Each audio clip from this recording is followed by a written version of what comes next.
Hey, please introduce me yourself. Hello, I am Melody Soriano, 33 years old. I live in San Antonio, Rosabella. I have one child. My daughter is 11 years old now. I graduated with the Bachelor of Science in Information Technology. Okay, do you have experience abroad? No, I don't have, sir. This is my first time applying abroad, but I have experience here in Philippines, 4 years in sales lady. My duty is providing excellent customer service, processing payment, and understanding their needs. Okay, in your previous employer, how would you take care of the children, especially when sick?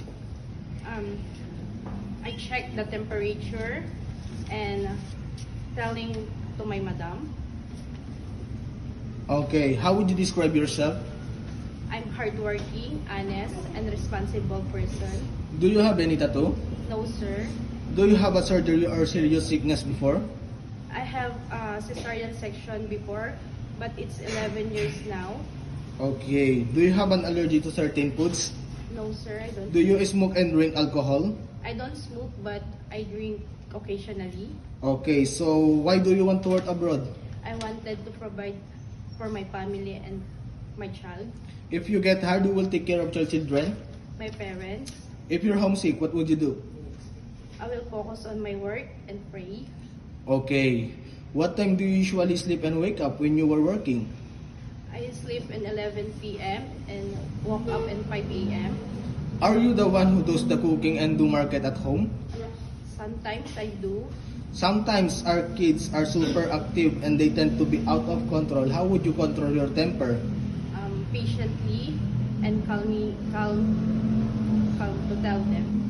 Okay, do you accept no off days but to be paid instead by employer? Yes, sir. When you visited the parents, relatives, and friends of your employer, will you help and do the housework there? Yes, sir. Can you promise not to lend money in Hong Kong? Yes, sir. Are you scared of dogs and cats? Yes, sir. Are you willing to share room with kids? Yes, sir. Do you promise not to use cell phone during working hours? Yes, sir. Do you promise to finish your contract? Yes, sir. Okay, can you cook Chinese food? No, sir, but I'm willing to learn. Can you sing a nursery song? Yes, sir. I love you, you love me, we're happy family. Okay, what is your message to your future employer? Good day, ma'am, sir. Hope you select me for as your helper. I'm hardworking, honest, responsible person. I promise to serve you as your family with all my best. Thank you.